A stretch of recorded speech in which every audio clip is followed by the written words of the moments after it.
السلام عليكم.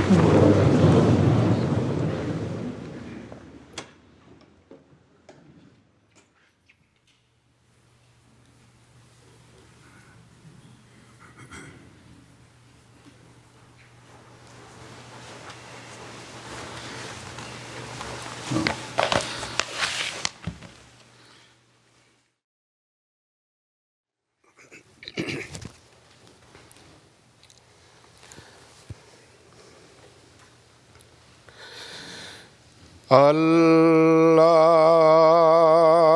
أكبر.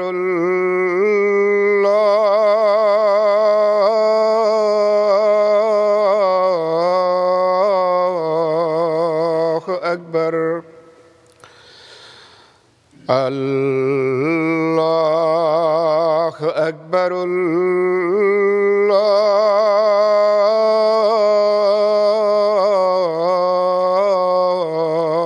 الله أكبر. أشهد أن لا إله إلا الله.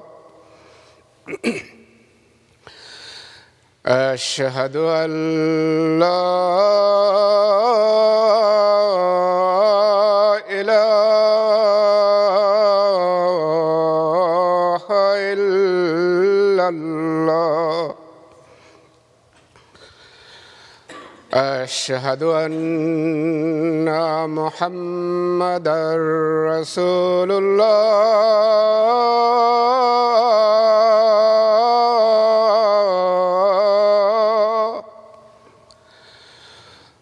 أشهد أن محمدًا رسول الله.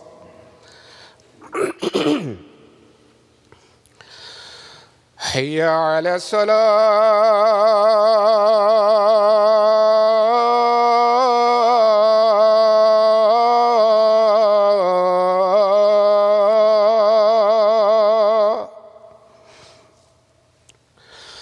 حي على الصلاة.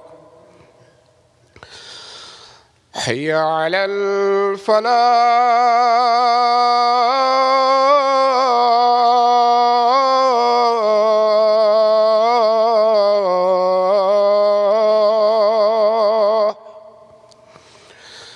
حي على الفلاح.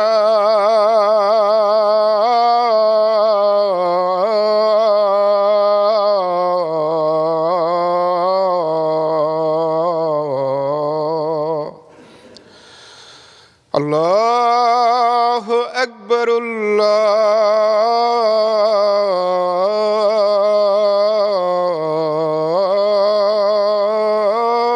الله أكبر.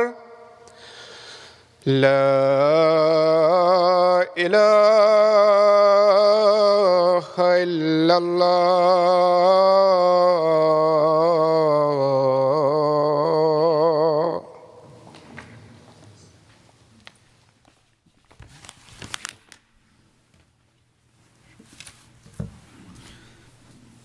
السلام عليكم ورحمة الله. أشهد أن لا إله إلا الله وحده لا شريك له وأشهد أن محمدًا عبده ورسوله. أما بعد فأعوذ بالله من الشيطان الرجيم. بسم الله الرحمن الرحيم.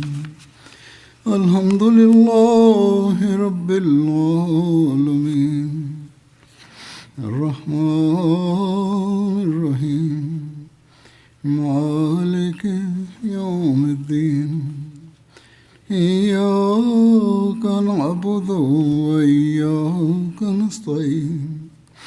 اهدنا الصراط المستقيم صراط الذين أنعمت عليهم غير المغضوب عليهم ولا الضالين ادعوا إلى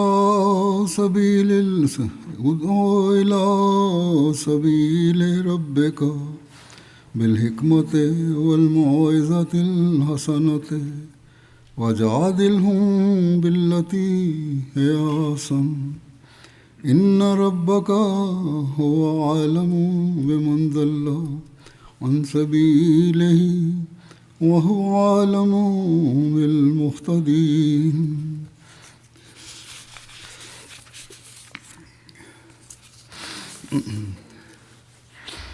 Terjemahnya adalah, panggillah kepada jalan Tuhan engkau dengan kebijaksanaan dan nasihat yang baik, dan bertukar pikiranlah dengan mereka dengan cara yang sebaik-baiknya. Sesungguhnya Tuhan engkau lebih mengetahui siapa yang telah sesat dari jalannya, dan Dia Maha mengetahui pula siapa yang telah mendapat petunjuk.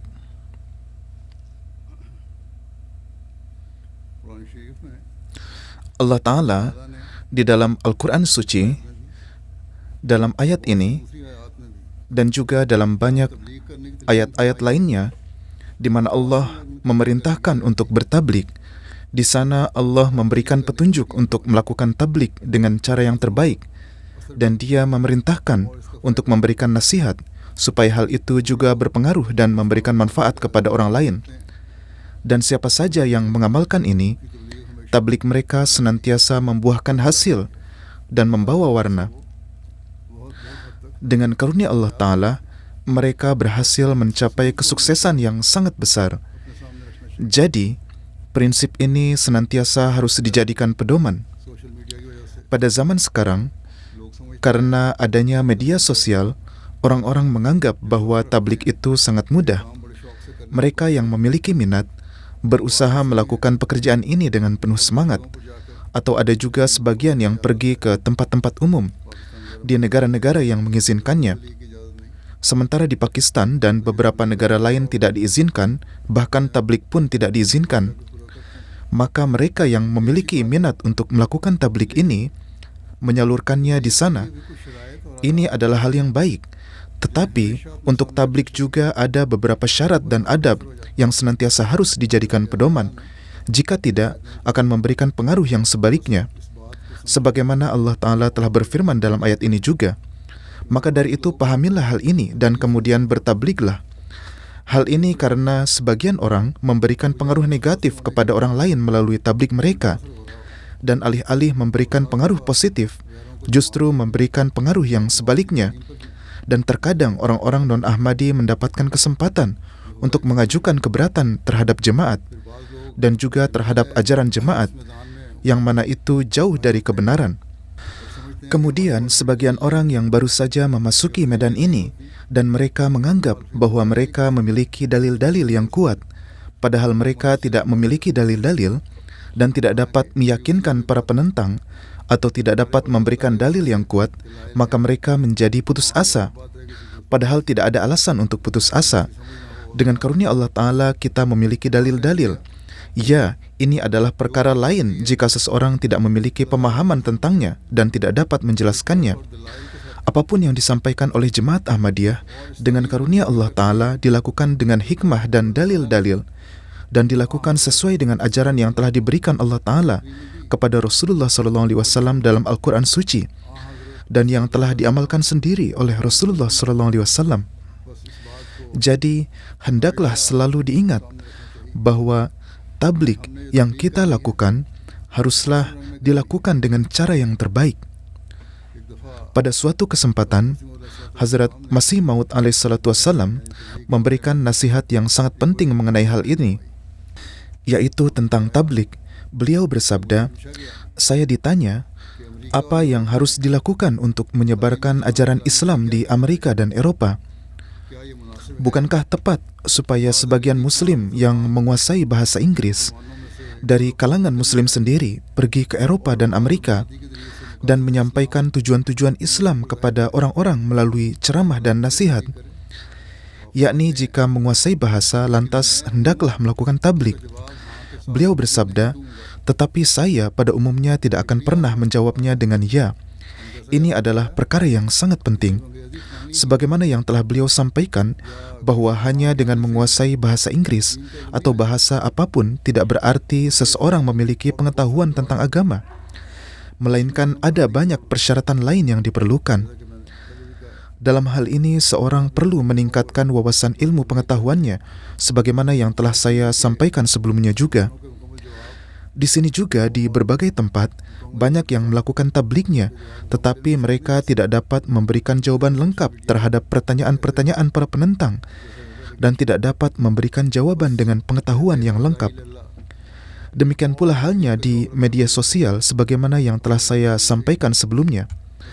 Alhasil, pertama-tama, setiap dai ilallah dan orang yang memiliki keinginan untuk bertablik, hendaklah meningkatkan wawasan dan pengetahuannya. Kumpulkanlah keberatan-keberatan. Pada umumnya, jawaban-jawabannya terdapat dalam literatur jemaat, dan jika tidak ada, maka hubungilah tim tablik yang telah dibentuk di negaranya. Ambillah manfaat dari mereka. Mintalah bantuan dari orang-orang yang memiliki pengetahuan dalam tim ini. Sebagaimana Hazrat Masih Maud alaihissalam telah bersabda bahwa beliau tidak akan pernah menjawabnya dengan ya. Kemudian beliau bersabda lebih lanjut, saya sama sekali tidak menganggap tepat bahwa orang-orang yang tidak sepenuhnya mengetahui ajaran Islam dan sama sekali tidak mengetahui keistimewaan-keistimewaannya yang tinggi serta tidak sepenuhnya menguasai jawaban-jawaban terhadap kritik-kritik zaman sekarang, dan juga bukan termasuk orang-orang yang menerima bimbingan dari Ruhul Kudus. Ini juga merupakan hal yang sangat penting bahwa seorang mubalik, orang yang melakukan tablik, hendaklah orang yang menerima bimbingan dari Ruhul Kudus dan juga harus memiliki hubungan dengan Allah Ta'ala. Beliau bersabda, mereka harus tampil sebagai wakil dari kita. Beliau bersabda, para mubalik saya harus memiliki hubungan khusus dengan Allah Ta'ala, agar kemudian Allah Ta'ala memberikan dukungan kepada mereka. Beliau alaihissalam bersabda, menurut pendapat saya, tindakan semacam ini pasti paling dekat kepada manfaat, illa masya Allah, kecuali dalam beberapa hal tertentu. Maksudnya adalah, jika kita melakukan hal seperti itu, maka manfaatnya sedikit dan kerugiannya lebih banyak, illa masya Allah. Pada beberapa kesempatan, terkadang juga memberi manfaat, ditemukan satu atau dua contoh, tetapi secara umum yang terjadi adalah timbul dampak negatif. Maka seorang mubalik dan dai ilallah hendaklah selalu menjaga hal ini di hadapan mereka, bahwa ketika kita harus melakukan tablik, maka terdapat banyak persyaratan yang harus kita penuhi. Jika hal ini terpenuhi, maka barulah kita dapat melakukan tablik dengan cara yang benar. Mengenai tablik, hal pertama yang harus kita ingat adalah bahwa Islam adalah satu-satunya agama dan Rasulullah SAW adalah satu-satunya Nabi yang membawa pesan Allah Ta'ala ke dunia yang ditujukan untuk seluruh dunia. Dan Allah Ta'ala telah mengutus beliau sebagai Bashir atau pembawa kabar gembira dan Nazir atau pemberi peringatan, serta mengutus beliau sebagai Nabi untuk seluruh manusia dan untuk seluruh dunia, untuk semua bangsa. Tetapi jika kita melihat sejarah hingga hari ini, maka total populasi Muslim bahkan hingga saat ini masih kurang dari 1/4 populasi dunia. Apakah penyebabnya? Penyebabnya adalah bahwa tablik tidak dilakukan dengan hikmah dan tablik tersebut tidak disampaikan dengan cara yang benar. Kaum Muslim berpikir bahwa dengan jihad kita akan menyampaikan pesan Islam, padahal izin untuk berjihad hanya diberikan dalam kondisi ketika musuh menyerang. Ketika kaum Muslim mendapat izin untuk berjihad dan mengangkat pedang, itu pun diberikan pada saat ketika orang-orang kafir atau non-Muslim menyerang Islam dan ingin menghancurkannya. Kemudian Allah Ta'ala berfirman dalam Al-Quran di surat Al-Hajj, Uzina lillazina yuqataluna bi'annahum zulimu wa innallaha ala nasrihim laqadir. Artinya, orang-orang yang diperangi tanpa alasan juga diberi izin untuk berperang karena mereka telah dianiaya dan Allah berkuasa untuk menolong mereka. Ini adalah suatu hal yang besar. Dan kemudian sejarah pun telah melihat, sejarah menjadi saksi bahwa Allah Ta'ala telah menolong mereka dan Tuhan berkuasa atas hal itu. Maka ketika Allah Ta'ala memberi izin untuk berperang, Dia memberikannya karena sedang terjadi suatu kezaliman. Tetapi zaman sekarang ini bukanlah zaman untuk jihad seperti itu. Tidak ada peperangan yang terjadi demi agama, meskipun orang-orang muslim juga dianiaya dengan berbagai dalih. Tetapi nama agama tidak disebutkan. Allah Ta'ala juga dan Rasulullah SAW juga telah menetapkan jihad Al-Quran sebagai jihad dan kabira. Jadi inilah keadaan umum kaum muslim yang menyebabkan hingga hari ini kita kaum muslim dari seluruh penduduk dunia, kaum muslim yang ada di dunia ini kurang dari 1/4 populasi dunia. Kita harus selalu mengingat hal ini dan memahami tanggung jawab kita bahwa kita telah berbaiat kepada Hazrat Masih Maud alaihissalam dan telah mengikat janji baiat dengan beliau. Kita harus mengamalkan, yakni kita pun harus menjalin hubungan dengan Allah Ta'ala, mempelajari ajarannya, dan seraya mengamalkannya, juga menyampaikan pesan ini kepada dunia.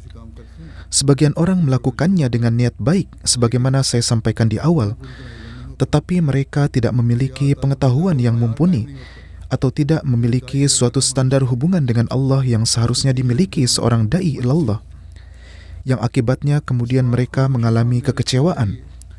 Harus selalu diingat bahwa Rasulullah SAW juga telah memberikan perintah untuk tabligh, dan beliau banyak memberikan berbagai petunjuk, dan terdapat banyak riwayat tentang hal ini. Dalam sebuah riwayat dari Hazrat Ibnu Abbas disebutkan, kami diperintahkan agar berbicara kepada orang-orang sesuai dengan tingkatan akal mereka. Jadi hal pertama adalah berbicaralah dengan seseorang sesuai dengan tingkatan akal yang dimilikinya. Seberapa banyak pengetahuan yang dia miliki, yakni sesuai dengan keadaan jiwa dan agama yang dianutnya. Misalnya, jika kita ingin menyampaikan kepada kaum muslim tentang kedatangan Hazrat Masih Maud alaihissalam, maka kita harus menyampaikannya kepada mereka berdasarkan Al-Quran, hadis, dan kitab-kitab para ulama mereka. Kepada para da'i, Rasulullah SAW juga bersabda, ini adalah hadis yang panjang, di dalamnya terdapat satu poin, yaitu berhati-hatilah dari doa buruk orang yang teraniaya. Hal ini juga sangat penting bagi para da'i. Akhlak mereka harus selalu baik dan luhur, dan standar hukukul ibad mereka harus sedemikian rupa sehingga mereka tidak pernah mendapat doa buruk dari orang yang teraniaya. Bahkan sebaliknya, mereka harus senantiasa mendapat doa dari orang yang teraniaya. Ketika mereka mendapat doa-doa tersebut, maka Allah Ta'ala akan memberkati pekerjaan-pekerjaan mereka. Beliau bersabda, oleh karena itu harus berhati-hati karena tidak ada penghalang antara doa orang yang teraniaya dengan Allah. Alhasil, hal ini harus selalu diingat. Dalam menafsirkan ayat yang telah saya baca ini tentang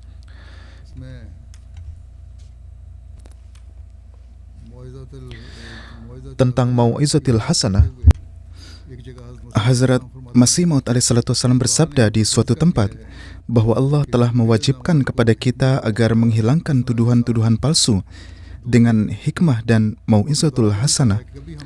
Dan Allah mengetahui bahwa kita tidak pernah melepaskan kelembutan dan kesabaran ketika memberikan jawaban.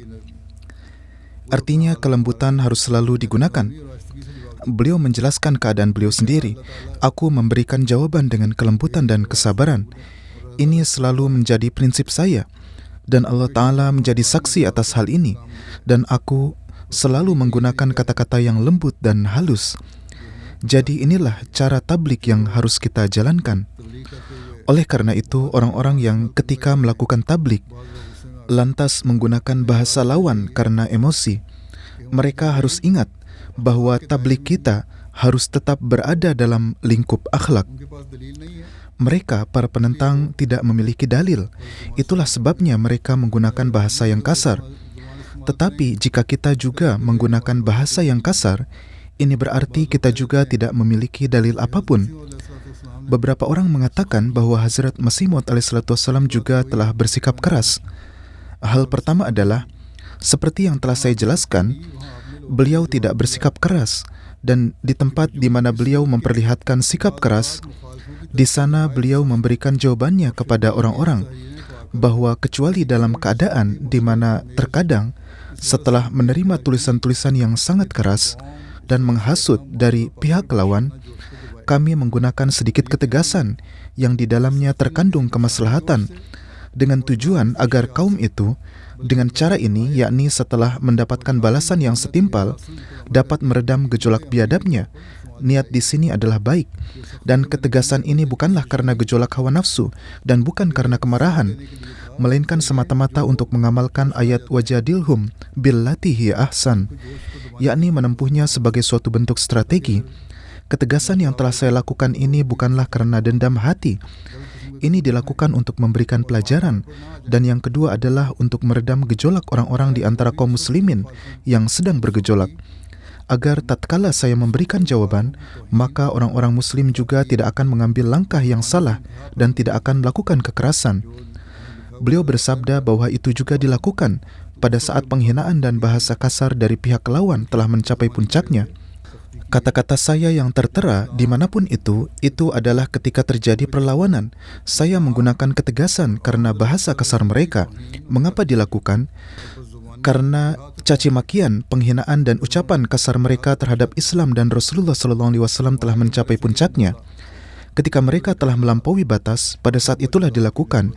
Beliau bersabda terhadap sosok junjungan kita, Sang Sarwari Kainat, pemimpin segala semesta, fakhru maujudat, kebanggaan segala ciptaan, Sallallahu alaihi wasallam, orang-orang itu menggunakan kata-kata yang sangat kotor dan penuh kejahatan, sehingga hampir saja menimbulkan gangguan keamanan.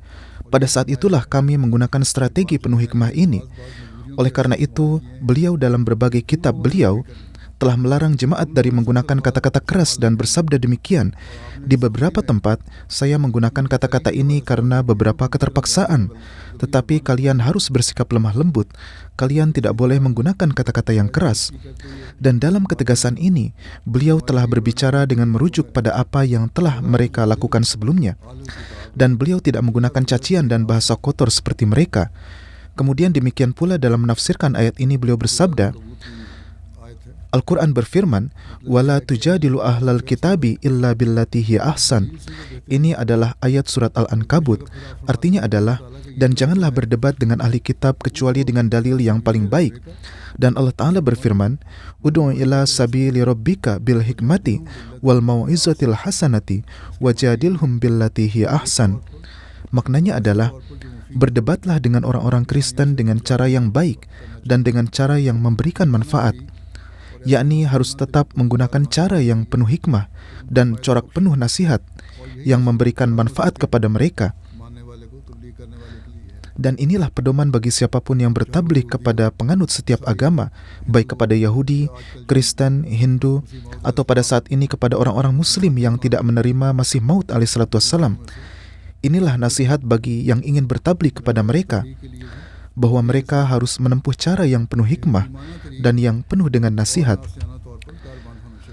Beliau bersabda, tetapi cara ini, yakni kita dengan bantuan pemerintah atau nauzubillah kita sendiri menampakkan kemarahan, ini adalah cara yang keliru, yang sama sekali tidak bermanfaat bagi tujuan utama kita. Ini adalah contoh-contoh pertengkaran dan peperangan duniawi. Dan Muslim sejati dan orang yang mengetahui cara-cara Islami sama sekali tidak menyukainya, karena dari cara-cara tersebut tidak dapat terlahir hasil-hasil yang bermanfaat dan yang memberikan petunjuk bagi umat manusia. Hazrat Muslim Maud juga memberikan penjelasan tentang Ud'u ila sabili rabbika bil hikmati dalam tafsir Kabir. Beliau bersabda, makna hikmah menurut bahasa telah dijelaskan dalam berbagai kamus bahasa. Beliau bersabda, hikmah juga bermakna hilm, yakni berbicara dengan cara yang lembut dan dengan menggunakan akal pikiran. Allah Ta'ala berfirman bahwa orang yang tidak melakukan demikian, dia dengan cepat menjadi keras dan jatuh dalam kemarahan dan emosi. Dia sama sekali tidak dapat membuat orang lain memahaminya. Demikian pula, salah satu makna hikmah juga adalah nubuah atau kenabian. Dan menurut makna ini maksudnya adalah, Serulah manusia kepada agama dengan bantuan kalam ilahi. Jadi kalam atau dalil-dalil yang telah diberikan oleh Allah Ta'ala dan yang telah diberikan oleh Al-Quran, sampaikanlah itu. Janganlah kalian menyampaikan tipu muslihat dari diri kalian sendiri. Beliau telah bersabda dengan penuh keperihan, jika kaum muslim memahami rahasia ini, maka mereka akan dapat dengan mudah mengalahkan Yahudi dan Kristen. Senjata kita hanyalah Al-Quran Karim yang mengenainya Allah Ta'ala berfirman, wajahidhum bihi.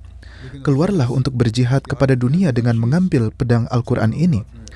Namun sangat disayangkan bahwa dewasa ini, segala sesuatu di dunia ada di tangan kaum muslim, negara-negara yang kaya raya. Padahal sesungguhnya hanya pedang inilah yang Allah Ta'ala telah perintahkan untuk bergerak dengan membawanya, yaitu keluarlah untuk tablik dengan dalil-dalil Al-Quran suci. Mereka memiliki kekayaan minyak, memiliki sangat banyak perdagangan, ada banyak negara milik kaum muslim, ada 54 negara milik kaum muslim.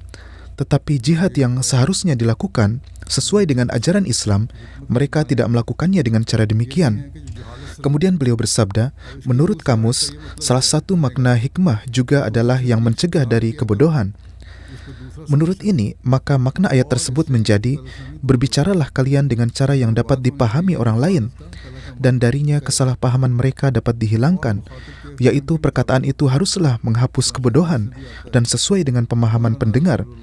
Maka dalam hadis juga disebutkan, amarana Rasulullah sallallahu alaihi wasallam an nukalliman nasa ala qadri uqulihim, yakni Rasulullah sallallahu alaihi wasallam memerintahkan kami agar kami berbicara kepada manusia sesuai dengan kadar akal mereka. Sebagaimana saya telah menyebutkan hadis sebelumnya juga, sebagian orang ketika memberikan ceramah, mereka ingin memperlihatkan kebesarannya dengan menggunakan kata-kata dan istilah-istilah yang berat. Ceramah-ceramah tersebut mungkin memang akan menimbulkan kegentaran pada orang-orang awam, tetapi tidak ada yang mengambil manfaat dari ceramah-ceramah seperti itu.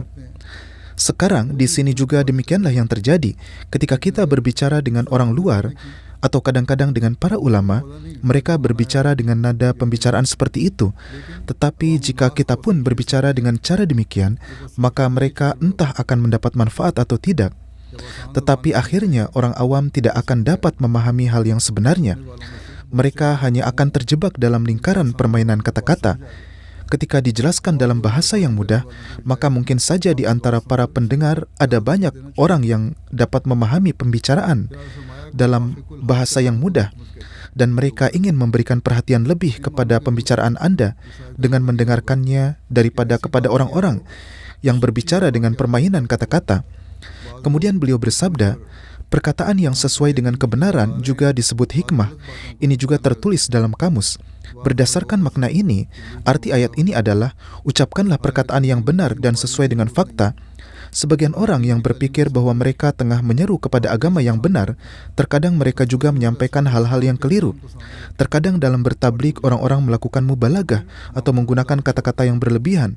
Padahal dalam tablik tidak diperlukan sikap pemborosan kata-kata seperti itu.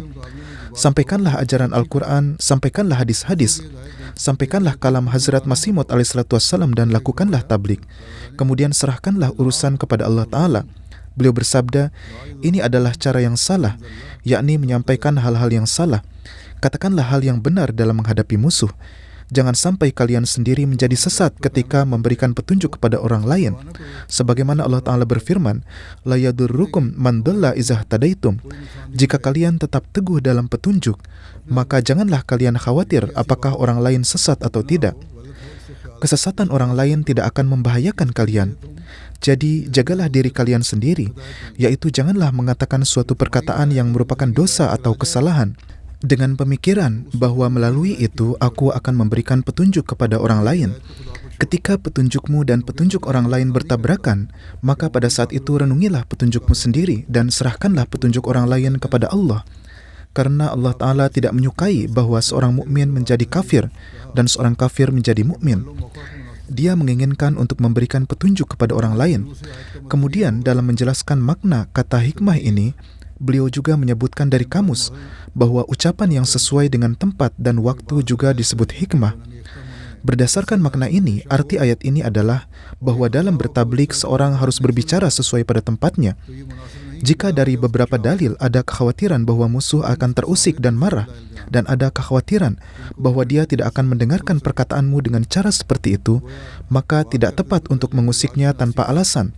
Sampaikanlah di hadapannya dalil-dalil lain yang dapat ia dengarkan dengan hati yang tenang. Dengan kata lain, ketika berbicara, kenalilah terlebih dahulu wataknya. Jika kalian memprovokasi mereka tanpa alasan, maka tablik seperti itu pun tidak akan memberikan manfaat apapun.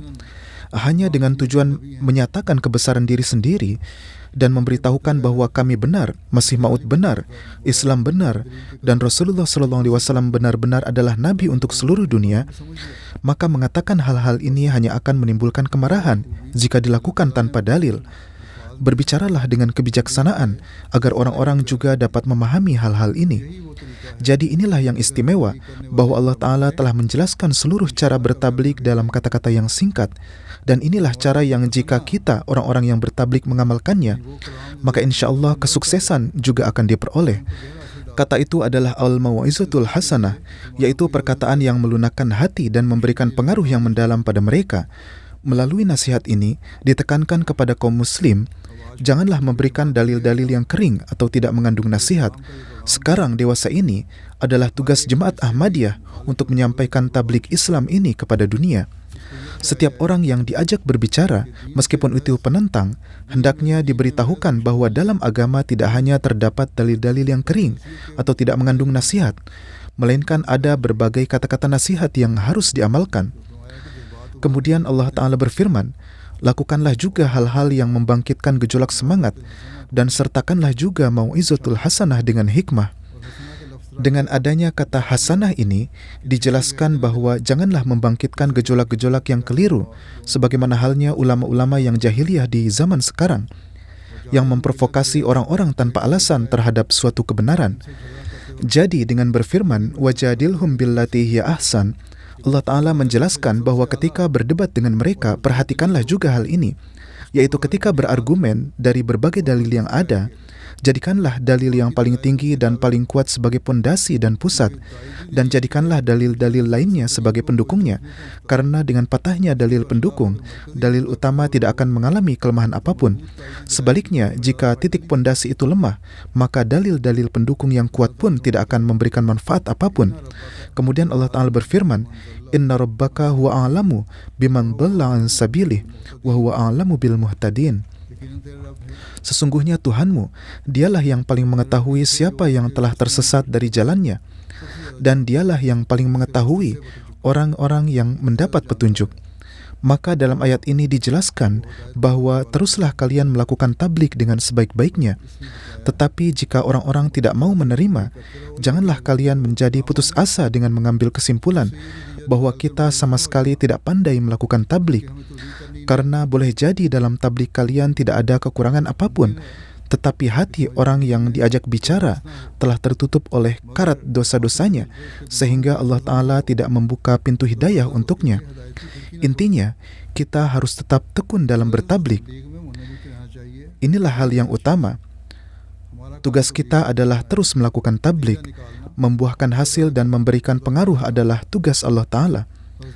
Hazrat Masih Maud alaihissalam bersabda, banyak maulwi dan ulama yang menyebut diri mereka demikian, naik ke mimbar, menyebut diri mereka sebagai naibur rasul dan warisul anbiya, kemudian berkeliling memberikan nasihat. Mereka mengatakan agar menjauhi kesombongan, keangkuhan, dan perbuatan-perbuatan buruk. Tetapi adapun amalan-amalan mereka sendiri dan perbuatan-perbuatan mereka yang mereka lakukan sendiri, kalian dapat mengukurnya dari seberapa jauh pengaruh perkataan-perkataan itu terhadap hati kalian. Sejauh mana perkataan mereka berpengaruh terhadap orang-orang yang memiliki fitrat baik. Jadi, jika tablik para maulwi itu tidak berpengaruh terhadap hati kalian, maka lihatlah keadaan diri kalian sendiri. Jika kalian juga berkata-kata seperti itu, maka bagaimana perkataan-perkataan kalian akan memberikan pengaruh? Dari hal ini ukurlah bahwa jika kalian sedang melakukan tablik, kalian harus terlebih dahulu memperbaiki amalan kalian dan menciptakan hubungan dengan Allah. Jika hal ini terwujud, barulah tablik kalian akan benar, berhasil, dan bermanfaat. Beliau bersabda, jika orang-orang seperti itu memang memiliki kekuatan dalam amalannya dan mengamalkannya sebelum mengatakannya, maka apa perlunya dalam Al-Quran tertera, lima taquluna ma la taf'alun? Apa perlunya Allah mengatakan lima taquluna ma la taf'alun? Ayat ini sendiri menunjukkan bahwa di dunia ini, orang-orang yang mengatakan tetapi tidak mengamalkannya pun ada di masa lalu, ada di masa kini, dan akan ada pula di masa mendatang. Jadi ini adalah bukti bahwa akan ada orang-orang seperti itu yang bertablik. Ketika mendengar dalil-dalil mereka, kadang-kadang orang menjadi yakin. Tetapi kemudian ketika orang-orang melihat amal perbuatan mereka, orang-orang pun menjadi benci. Tetapi jika kalian ingin melakukan tablik, maka samakanlah perkataan dan perbuatan kalian. Barulah tablik kalian akan berhasil dan di dalamnya juga akan terdapat keberkahan. Kemudian beliau bersabda, dengarlah perkataan saya dan ingatlah baik-baik bahwa jika pembicaraan seseorang tidak dari hati yang jujur dan tidak ada kekuatan amalan nyata di dalamnya, maka ini tidak berpengaruh. Dari sinilah kebenaran Rasulullah SAW dapat kita pahami, karena keberhasilan dan pengaruh terhadap segenap kalbu yang beliau miliki, keberhasilan dan pengaruh yang telah beliau ciptakan dalam segenap kalbu ini tidak pernah ada bandingannya dalam sejarah Bani Adam. Dan semua ini terwujud karena terdapat kesesuaian penuh antara perkataan dan perbuatan beliau. Maka jika kita harus melakukan tablik dan menyampaikan pesan, maka Anda sekalian harus mengamalkan cara ini. Kita harus mengamalkan cara ini. Anda sekalian harus mengamalkan ajaran Rasulullah SAW dan harus menciptakan hubungan yang khas dengan Allah Ta'ala. Kemudian dalam menjelaskan ayat lima taquluna ma la taf'alun, Hazrat Masih Maud alaihissalam pada suatu tempat bersabda, seorang mukmin tidak boleh mengambil sikap bermuka dua. Selalu perbaiki perkataan dan perbuatan kalian dan jagalah kesesuaian di antara keduanya. Ketika para sahabat radhiyallahu anhum telah menunjukkan dalam kehidupan mereka, maka kalian juga dengan mengikuti jejak mereka tunjukkanlah contoh-contoh kelurusan dan kesetiaan kalian. Barulah dalam tablik akan turun keberkatan. Hanya melihat bahwa hari ini media telah datang kepada saya, maka saya akan melakukan tablik. Dari ini tidak dapat menghasilkan hasil-hasil tablik. Kemudian beliau menjelaskan ayat wajadilhum billati hiya ahsan di suatu tempat, yakni kepada siapa yang harus dinasihati, maka nasihatilah dia dengan lisan. Artinya, jika harus menasihatinya dengan lisan, maka lakukanlah. Satu hal yang sama jika disampaikan dengan corak tertentu dapat menjadikan seseorang sebagai musuh, dan dengan corak yang lain akan menjadikannya sebagai sahabat. Kata-katanya adalah sama, yang diucapkan adalah sama, tetapi jika suatu hal dikatakan dengan suatu cara, maka akan menjadi musuh, dan jika dikatakan dengan nada yang lembut, maka akan menjadi sahabat. Jadi sesuai dengan ayat wajadilhum billati hiya ahsan, jagalah cara penyampaiannya oleh kalian. Gaya berbicara inilah yang oleh Allah Ta'ala dinamakan hikmah. Allah Ta'ala berfirman, yu'til hikmata man yasha, yakni dia menganugerahkan kebijaksanaan kepada siapa yang dia kehendaki. Kemudian Hazrat Masih Maud alaihissalam bersabda, untuk melindungi Islam dan menampakkan kebenarannya, maka yang pertama-tama adalah tunjukkanlah diri kalian sebagai teladan muslim yang sejati. Jadi hal pertama adalah ini. Ini bukanlah suatu kebanggaan bahwa kita telah melakukan tablik atau kita telah menyampaikan pesan kepada mereka. Seiring dengan menyampaikan pesan, kita juga harus melihat bahwa perubahan apa yang telah kita ciptakan dalam keadaan kita. Hanya menyampaikan tablik tidaklah cukup. Tidak seharusnya kita berbangga diri atas hal ini bahwa kita telah menjadi Ahmadi. Kami telah melakukan tablik dan nama kami telah tercantum dalam daftar Da'i Ilallah. Tidak. Bahkan beliau bersabda, yang pertama sekali adalah tunjukkanlah diri kalian sebagai teladan muslim yang sejati. Lalu yang kedua, sebarkanlah kebaikan-kebaikan dan kesempurnaan-kesempurnaannya di dunia. Ya, ketika kalian telah menjadi teladan, maka kemudian sebarkanlah kesempurnaan ajarannya di dunia. Maka lihatlah betapa besar revolusi-revolusi yang terjadi. Revolusi yang tidak dapat diciptakan oleh orang-orang kaya di dunia, kalian akan menciptakannya. Orang-orang yang setelah melakukan tablik beberapa hari berpikir bahwa hasilnya tidak terlihat. Mengenai hal ini juga beliau bersabda, hendaknya ketika berbicara, maka berbicaralah dengan perenungan dan katakanlah hal-hal secara singkat dan bermanfaat. Melakukan banyak perdebatan tidaklah memberikan manfaat. Cukup sampaikan suatu ungkapan yang menarik dan singkat, itu akan langsung masuk ke dalam dirinya. Kemudian jika suatu waktu ada kesempatan lagi, maka akan dilanjutkan. Ini adalah tentang melakukan tabligh secara istiqomah. Singkatnya, teruslah menyampaikan pesan kebenaran secara perlahan-lahan dan jangan lelah. Ini adalah tugas kita untuk tidak lelah. Bukan seperti suatu hari kita mendirikan posko atau stand lalu melakukan tabligh, kemudian setelah itu pekerjaan dianggap selesai. Tidak demikian. Sebab pada masa sekarang, kecintaan kepada Allah dan hubungan dengannya dianggap sebagai kegilaan. Beliau bersabda bahwa pada masa kini, hubungan dengan Allah dianggap sebagai kegilaan. Seandainya para sahabat hidup pada zaman ini, orang-orang akan menyebut mereka sebagai orang-orang tidak waras, dan para sahabat itu sendiri akan menyebut mereka sebagai orang-orang kafir. Kemudian, karena pembicaraan yang sia-sia dan kegelisahan duniawi, hati pun menjadi keras sehingga pengaruh nasihat pun datang dengan lambat. Pada masa sekarang ini, di dunia terdapat sangat banyak orang yang tenggelam dalam urusan dunia, bahkan jauh lebih tenggelam dibandingkan dengan orang-orang duniawi pada zaman yang beliau sabdakan. Mereka larut sepenuhnya dalam dunia. Maka pengaruh apa lagi yang dapat diharapkan atas diri mereka? Oleh karena itu, janganlah dipahami bahwa tujuan kita adalah bertabligh kepada ulama fulan atau kiai fulan untuk meyakinkannya, atau bertabligh kepada orang-orang yang gemar berdebat dan mengajukan keberatan-keberatan. Tujuan kita adalah agar pesan Islam yang sejati sampai ke seluruh dunia, dan tujuan kita adalah meyakinkan dunia bahwa pada zaman ini Hazrat Masih Maud alaihissalam memang harus datang, dan beliau telah datang. Untuk itu kita harus berupaya dengan sungguh-sungguh. Daripada terjebak dalam perdebatan dan tanya jawab yang panjang, melalui jalan tabligh hendaknya kita melihat bagaimana caranya menyampaikan pesan kebenaran kepada sebanyak-banyaknya orang dan melakukan islah kepada mereka. Beliau menyampaikan sebuah contoh dari pengalaman pribadi beliau. Ada seorang pejabat yang biasa berdebat dengan saya. Saya terus menasihatinya. Ia sering mengejek dan memperolok saya. Tetapi akhirnya datang suatu waktu ketika saya pun tidak meninggalkannya. Saya berkata kepadanya, "Aku tidak akan meninggalkanmu. Aku akan terus memberitahumu dan terus menasihatimu." Barangkali beliau telah melihat adanya fitrat yang baik dalam dirinya. Beliau bersabda, singkatnya saya terus melakukannya dengan penuh keteguhan, hingga pada suatu waktu ia mulai menangis terseduh-seduh dan memohon maaf kepada saya. Dari orang yang sebelumnya mengejek dan mengolok-olok, keadaannya berubah sampai-sampai ia mulai menangis.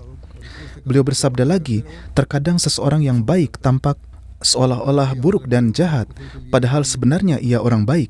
Apabila kalian terus mendekatinya, berbicaralah kepadanya sesuai dengan tingkat pemahamannya dan gunakanlah hikmah.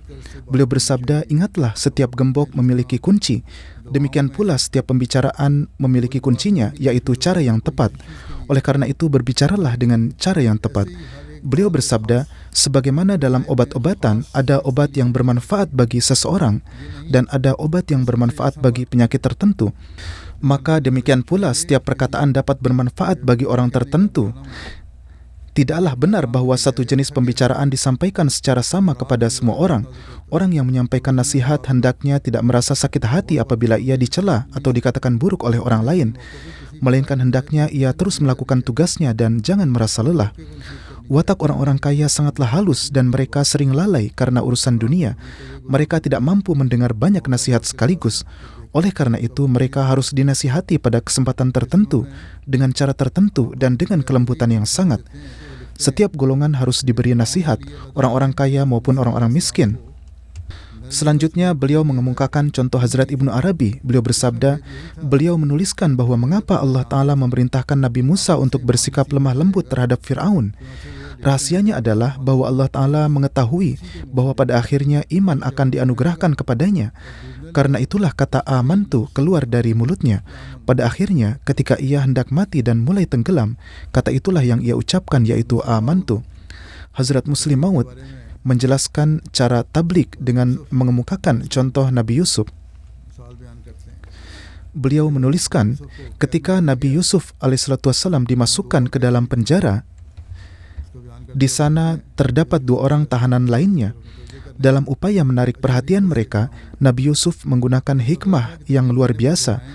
Karena ada kekhawatiran bahwa mereka akan merasa cemas apabila langsung ditablighi, maka terlebih dahulu beliau menenangkan mereka dengan mengatakan bahwa beliau tidak akan mengambil waktu lama. Bahkan sebelum makanan datang, beliau akan membiarkan mereka pergi. Hal ini dilakukan agar mereka tidak merasa gelisah dan dapat mendengarkan dengan penuh perhatian. Tampaknya Nabi Yusuf alaihissalam tidak selalu memperoleh kesempatan untuk bertablik. Oleh karena itu beliau memanfaatkan pertanyaan para tahanan tersebut sebagai peluang, yakni ketika mereka bertanya tentang tafsir mimpi, dan beliau memahami bahwa jika beliau bertablik sebelum kebutuhan mereka terpenuhi, maka mereka akan terdorong untuk mendengarkan. Selanjutnya beliau mengemukakan contoh Rasulullah SAW. Contoh kedua adalah dari Rasulullah SAW. Pada masa-masa awal, ketika beliau mengemukakan tabliknya dan hendak menyampaikan tablik kepada penduduk Mekah, mereka cenderung menghindar dan tidak mau mendengarkan. Akhirnya, beliau mengadakan sebuah jamuan. Rasulullah SAW bermaksud menyampaikan tablik setelah menjamu mereka dengan makanan. Namun orang-orang itu justru bangkit dan pergi. Atas hal itu beliau mengambil langkah lain. Beliau kembali mengundang mereka, dan kali ini sebelum makanan dihidangkan, beliau terlebih dahulu menyampaikan tablik dan memberitahukan pengakuan kenabian beliau. Karena mereka terpaksa menunggu makanan, mereka pun tetap duduk, sehingga Rasulullah SAW memperoleh kesempatan untuk menyampaikan apa yang hendak beliau sampaikan. Dari ayat ini juga diketahui cara para nabi dalam memberikan nasihat.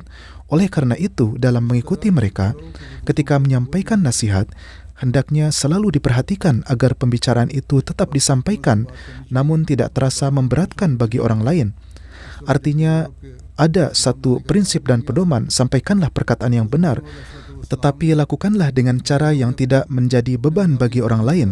Maka berbicaralah dengan hikmah dan jadikanlah prinsip ini selalu sebagai pertimbangan. Pada masa ketika membayangkan Eropa masuk Islam pun belum terpikirkan, Hazrat Masih Maud alaihissalam telah menerjemahkan tulisan-tulisan beliau ke dalam bahasa Inggris dan menyebarkannya di Eropa. Dan ketika Allah Ta'ala menganugerahkan kepada beliau sebuah jemaat, beliau memberikan petunjuk kepada mereka bahwa jihad merupakan salah satu bagian dalam Islam yang tidak dapat terpisahkan. Sebagaimana solat, puasa, haji, dan zakat adalah perintah-perintah Islam yang wajib diamalkan di setiap zaman, demikian pula jihad termasuk di antara amalan-amalan yang wajib diamalkan pada setiap zaman. Jadi inilah cara jihad pada zaman ini. Terhadap kita sering dilontarkan tuduhan bahwa kita tidak melakukan jihad. Kita melakukan jihad, tetapi caranya telah berubah. Mengenai hal ini, perdebatan pun terus berlangsung. Orang-orang Muslim non-Ahmadi menuduh kita bahwa kita tidak melakukan jihad dan kita mengingkari jihad. Padahal justru jihad inilah yang sedang kita lakukan, yakni kita menyampaikan pesan melalui tablik. Kita melakukan tablik Islam dan Ahmadiyah di dunia. Dan melalui Ahmadiyah kita memperkenalkan segenap umat manusia kepada ajaran Islam yang sejati. Di Afrika, Eropa, Amerika Latin, Amerika, Australia, dan berbagai kepulauan pun terdapat misi-misi kita. Maka untuk apa semua ini dilakukan? Inilah jihad yang sedang kita jalankan. Oleh karena itu, mengatakan bahwa kita tidak meyakini jihad adalah keliru. Ya, sebagaimana telah saya katakan, cara jihad telah berubah. Hazrat Masih Maud alaihissalam bersabda, sekarang jihad kalian adalah jihad melalui pena. Ujung-ujung pena dan mata pena kalian itulah ujung-ujung pedang. Maka lakukanlah jihad melalui sarana itu. Inilah tabligh Islam itu dan inilah zamannya. Dan hal ini sangat dibutuhkan. Jadi hal ini harus senantiasa diingat dan harus diberitahukan kepada dunia. Mengapa kalian berdebat dengan kami dengan mengatakan bahwa tidak ada Masih Maud yang mendakwakan diri? Atau bahwa Masih Maud seharusnya tidak datang dengan cara seperti ini? Ini adalah keliru.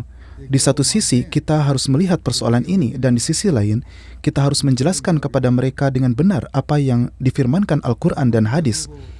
Di satu pihak mereka mengakui bahwa Isa Al-Masih dan Imam Mahdi akan datang, tetapi di sisi lain mereka juga mengingkarinya. Jika kita terjebak dalam perdebatan-perdebatan mereka pada makna-makna harfiah dan pertengkaran dan perdebatan, maka hal itu tidak akan membawa manfaat apapun juga. Kepada mereka harus dikatakan bahwa tujuan utama kami adalah menjadikan Islam unggul di dunia, karena Rasulullah SAW diutus sebagai Nabi dan Rasul untuk seluruh dunia. Saat ini jumlah kita bahkan belum mencapai 1/4 dari populasi dunia. Selama kita belum membawa dunia ke bawah panji Islam, bagaimana mungkin kita mengatakan bahwa kita telah melakukan pekerjaan yang besar? saat ini inilah tugas kita, yaitu melakukan jihad dengan cara seperti ini, dan hanya dengan cara inilah jihad kita akan berhasil. Jika tidak, maka jihad yang ingin dilakukan oleh sebagian kaum muslimin itu, apakah itu jihad yang bermanfaat? Apakah akan ada hasil yang muncul darinya? Tidak akan ada hasil apapun yang muncul. Jadi inilah jihad yang harus dilakukan oleh para Ahmadi, sebagaimana telah disampaikan oleh Hazrat Masih Maud alaihissalam kepada kita. Bukan jihad dengan pedang yang hasilnya pun tidak terlihat apa-apa di kalangan kaum muslimin. Di mana-mana mereka justru mengalami kehinaan. Oleh karena itu, jihad harus dilakukan dengan akal dan hikmah. Sebagaimana hal-hal yang telah saya sampaikan kepada mereka. Gunakanlah sarana-sarana tablik dengan hikmah dan bangunlah hubungan dengan Allah Ta'ala. Para mubalik juga hendaknya melatih dan membina anggota jemaat sehingga terbentuk suatu pasukan yang melakukan jihad ini. Kepada para mubalik, saya sampaikan bahwa di atas pundak mereka terdapat tanggung jawab yang sangat besar. Mereka tidak hanya harus melakukan tarbiyat terhadap jemaat, tetapi bersamaan dengan tarbiyat itu, mereka juga harus menghubungkan anggota jemaat dengan Allah Ta'ala. Dimanapun mereka melakukan hal itu, di sana mereka harus meningkatkan pengetahuan mereka dan mempersiapkan mereka untuk jihad ini. Hazrat Muslim Maud radhiyallahu ta'ala anhu dalam satu kesempatan memberikan nasihat kepada para mubalik mengenai bagaimana seharusnya melakukan tablik dan bagaimana seharusnya seorang mubalik bersikap. Bahkan pada 2 atau 3 kesempatan beliau telah menyampaikan nasihat-nasihat tersebut kepada para mubalik. Namun nasihat-nasihat itu panjang. Jika ada kesempatan lain akan saya sampaikan. Di kesempatan ini saya akan menyampaikan ringkasan singkatnya. Poin pertama adalah, yang pertama, dalam diri seorang mubalik harus ada tazkiyatun nafs, penyucian diri. Ia sendiri harus berupaya melakukan tazkiyatun nafs. Kemudian berupaya pula menumbuhkan tazkiyatun nafs di dalam jemaat. Ia harus memiliki kebiasaan melaksanakan tahajud dan selanjutnya mengarahkan jemaat kepada ibadah-ibadah. Ia sendiri harus mempelajari Al-Quran secara mendalam dan juga mengarahkan anggota jemaat kepada Al-Quran. Jika hendak menyiapkan para da'i ilallah, maka caranya ia sendiri harus memberi perhatian kepada zikir ilahi dan juga mengarahkan anggota jemaat kepada hal itu. Beliau juga mengarahkan perhatian untuk memiliki perpustakaan pribadi, dan ini sangat penting karena hal ini menumbuhkan minat membaca. Demikian pula pada masa sekarang ini, meskipun budaya membaca buku telah berkurang, namun di situs web Al-Islam tersedia sangat banyak buku dan literatur jemaat. Mereka yang tidak memiliki kemampuan untuk membeli buku atau yang belum tumbuh minatnya, setidaknya hendaknya memberikan perhatian ke arah ini dan menetapkan waktu khusus untuk membaca. Kemudian, tawakal ala Allah harus sangat kuat. Seseorang tidak boleh bersikap mencari muka. Ia harus memandang Allah Ta'ala sebagai sarana bagi segala sesuatu. Karena melalui Allah Ta'ala lah kita memperoleh segala hal.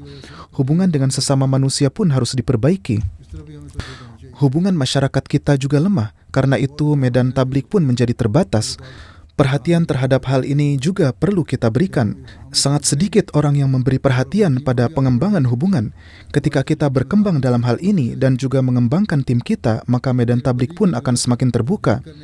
Kemudian harus ada keberanian untuk menolak keburukan dengan tegas. Ini juga merupakan suatu sifat yang sangat besar yang harus dimiliki oleh seorang mubalik.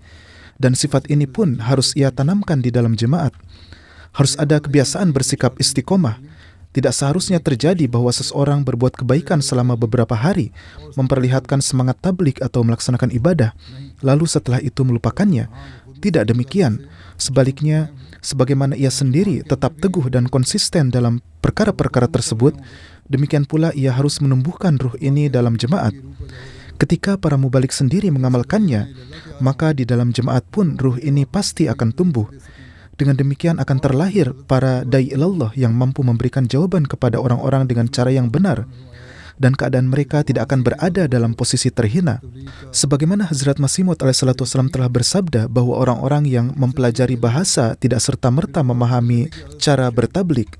Kemudian harus ada kebiasaan untuk bertafakur dan merenung. Harus ada hubungan dengan Allah Ta'ala. Ini adalah banyak perkara yang selain harus ada dalam diri seorang mubalik, juga harus ia upayakan untuk diajarkan kepada jemaat. Apabila hal ini terwujud, maka akan lahir suatu revolusi besar yang dapat kita ciptakan. barulah kita akan mampu mengibarkan panji Rasulullah SAW di dunia, dan barulah kita akan mampu memperkenalkan kaum muslimin kepada hakikat Masih Mau'ud dan Mahdi Mau'ud, serta mengajak mereka untuk masuk dan berbaiat kepada beliau. Jadi, terdapat banyak tanggung jawab yang harus kita perhatikan untuk ditunaikan, dan hal ini memang sangat diperlukan. Dalam hal ini, para mubalik kita memiliki peran yang sangat besar. Semoga Allah Ta'ala menganugerahkan taufik kepada semua, dan juga menganugerahkan taufik kepada para da'i ilallah, agar mereka memperoleh ilmu yang benar, membangun hubungan dengan Allah Ta'ala, dan kemudian menjadi orang-orang yang menyampaikan pesan Islam dan Ahmadiyah ke setiap penjuru dunia.